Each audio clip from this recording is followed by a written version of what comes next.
Underneath a 2006 Maxima here, we're going to talk about power steering line. We got the subframe drop, so we'll talk about that in just a second. Here is the pressure line, so that being the line that goes from the power steering pump itself all the way over to your rack. This one's chopped off, we'll talk about that.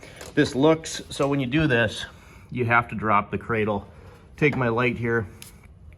You can see that stud and the spacing up in there. That's a 19 millimeter. You also have these kind of beauty brackets, so that spot that goes around that stud here, and then they bolt up to here. I believe these were 12 or 13 mils. So you take that guy off, then that nut can come off there. Now this cradle, it's, you know, there's nothing holding that on there, so you have to jack it up till you can see threads to secure it again, but it's held up in the front, motor mount, stuff like that. So this thing isn't going to come down.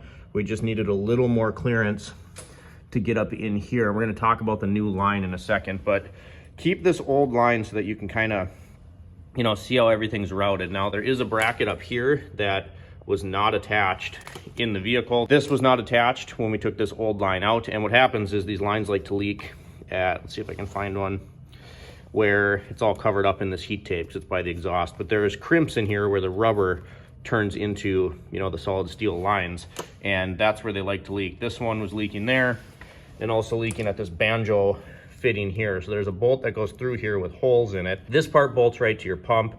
This is where the pressure sensor is. So this is a 15/16 or a 24 millimeter. And then on this side that we cut off, that's this guy here. This is a 14 millimeter. And the reason we cut this was because the line was actually seized inside this nut. So when I was turning it, this whole thing wanted to turn. So I zipped it off so that we could get that out. It was all seized up. So this end, that goes in your rack. Get you up in here. So you can see right there is the 24 millimeter, and then that banjo fitting on the end of the line. I don't know if you can see that. It has like a little tab on it that you have to line up, and then make sure you get a copper washer on the nut side and one on the pump side. So that's where that goes there. Up in here, this is gonna be tough to see. This is why we have this dropped here.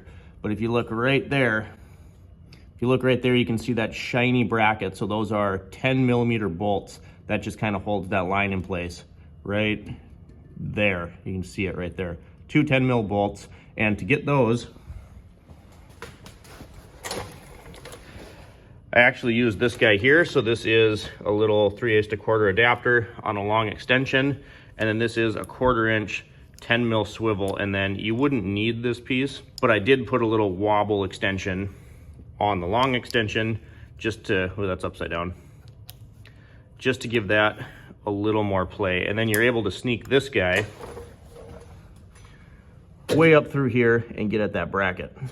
Right here you can see the smaller line with the fitting itself on it, that male fitting, not the hose above it, but that is our 14. So we cut it right where that bend was because the line was seized into that. The kit's gonna come with a little O-ring. Make sure you put it on the end of there. See it right there? You wanna replace that. Don't reuse this one, but put your new O-ring on, lube it up with a little Vaseline, and then make sure this thing goes in there straight and you can, you know, tighten it by hand. Just wanted to show you some of the tools that we use to do this. So again, we went over this pry bar just to kind of manipulate things. These are 14 stubbies. You should be able to use a crow's foot on that. My 14 crow's foot was broken. These stubbies though, if you don't have crow's feet, will work on that male end where it is, you know, going into the rack. This guy, kind of a hit or miss tool, but these can work. It didn't work in this application. It's kind of like a crow's foot hybrid. Screwdriver, got some other wrenches. Pliers I just used to route this line, because again, this is on your pump. This goes up towards the back of the intake manifold. You can see it way in the back of the engine bay by the firewall. Then it snakes down and goes into that. The easiest way I found to install these is to take this guy, fish this end, which is, you know, farthest in, get this in there first, then deal with this side of it. After that, I left this loose, left obviously that loose because I haven't found it yet, and bolted this guy in. Again, that's a 24. So get this bolted in, that started, and then you can deal with, you know, routing all this other stuff. So there's a 15/16 on a 1/2 inch. There's a 15/16 there. Got some other, you know, just pry tools, things like that. Big impact we used for the cradle, and then this we used to cut the line because it was seized. I threw this away a little too soon, so we need to talk about this bracket. So this was the mystery bracket here. Little 10 mil bolt, a hole here. This thing wasn't It was just kind of hanging out in the back of the engine bay. But take note of this little, hey Sammy, take note of this little fork right here and then this hole, because we found where it goes. Let's show you. So we're up on the top side of your car. You can see this is tight in here. Where are we? Right there is the bracket, and then your hose kind of just comes up and makes a U, goes over that way. You can kind of see down here, but this, move this light a little, get the glare out here. All right, so this is where that bracket goes. This is the back of the intake manifold. The hole on the back of the bracket takes a 10 mil bolt, goes in here, and then this 10 mil holds the actual line to the bracket. That little fork, there's a piece right here, an ear on the back of the manifold where that goes around. Where my finger's touching there, goes on each side of that. So that's where that guy goes. Get this 10 mil in here and we're good to go. I'm gonna throw this part of the video in here just for return viewers, people that regularly watch the channel. You notice that the intro was different. That's because I'm doing a little experiment. I'm gonna call these raw uncuts, whatever. This is like how YouTube used to be 2010-ish era, where it was like, here's a random video. There wasn't so much vlogging.